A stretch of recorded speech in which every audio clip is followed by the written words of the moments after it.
اولاد کی تربیت ہمارے ذمہ لازم ہے، اور اس تربیت کا بہترین ذریعہ ہماری اپنی تربیت ہے۔ اولادیں ہماری گفتگو کو تھوڑا، ہمارے عمل کو زیادہ قبول کرتے ہیں۔ آج لوگ ہمارے پاس آتے ہیں، جی ہمارا بچہ نماز نہیں پڑھتا، چلو ہم نہیں پڑھتے یہ تو پڑھے، تو میں کہتا ہوں یہ کیوں پڑھے؟ جب تم مصلی بچھاؤ گے تو یہ بھی بچھائے گا۔ تو ہم نے اپنے عمل سے اپنی اولاد کو جو ہے وہ سیدھا کرنا ہے اور ان کو درست راستے پہ لانا ہے۔ بالخصوص بچے جب چھوٹے ہوتے ہیں اس وقت وہ ماں باپ کی بات کو غور سے سنتے ہیں، انہیں ماں باپ سے بہت زیادہ محتاجی ہوتی ہے، ضرورت مند ہوتے ہیں، اور ماں باپ کی عادات کو کاپی کرتے ہیں۔ اور عموماً ہم بچوں کو اس عمر میں توجہ نہیں دیتے۔ 4 سال سے لے کر کے 8-9 سال تک کی عمر کا بچہ انتہائی توجہ کا مستحق ہے کہ ماں بھی توجہ دے، باپ بھی توجہ دے۔ اس کے بعد پھر آہستہ آہستہ وہ مانوس ہونے لگتا ہے اپنے دوستوں سے، اور بالخصوص 12-13 سال کے بعد وہ مانوس ہو جاتا ہے اپنے دوستوں سے۔ پھر اس نے جو سیکھنا ہے وہ دوستوں سے سیکھتا ہے۔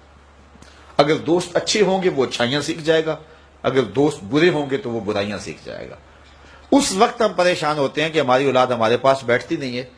اصل اس کی اب بیٹھنے کی عمر نہیں رہی، کیونکہ وہ تمہارے ہم عمر نہیں ہے کہ تمہارے ساتھ بیٹھیں، اور اب وہ بچے بھی نہیں رہے، تو وہ اپنی ہم عمر نسل کو تلاش کریں گے۔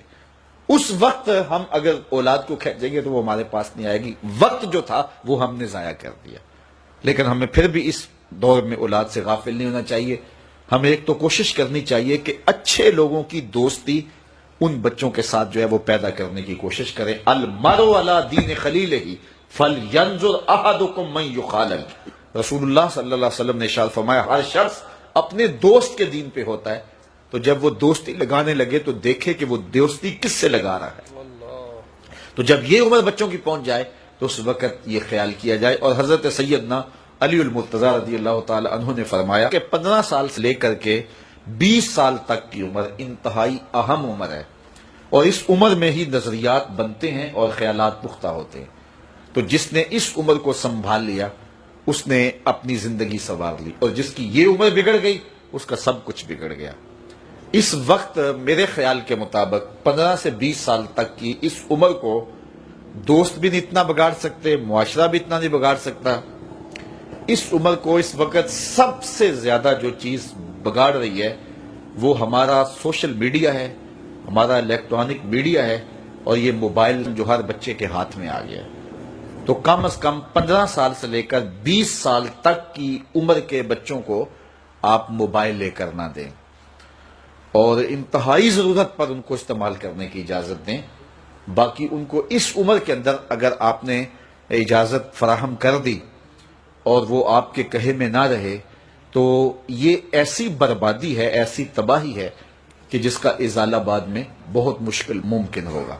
اس لیے اس وقت سب سے زیادہ ہمیں جو چیز نقصان پہنچا رہی ہے، ہماری معاشرت کو جو چیز کھوکھلا کر رہی ہے وہ یہ چیز ہے۔ یہ میں کل کی ایک رپورٹ پڑھ رہا تھا انڈیا کی، کہ انڈیا کا جو معاشرہ ہے اس میں جو نوجوان ہیں وہ بالکل اس میڈیا کی وجہ سے برباد ہو گئے، اور پاکستان میں بھی اس کے اثرات جو ہیں وہ بہت سارے ہیں۔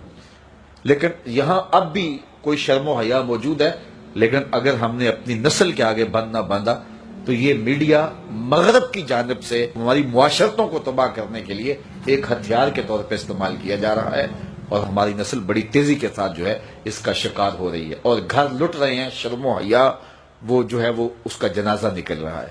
تو اس حوالے سے والدین کو خصوصی توجہ دینے کی ضرورت ہے۔ پھر ہاتھ ملیں گے تو پھر جو ہے وہ اس کا کوئی علاج نہیں ہوگا۔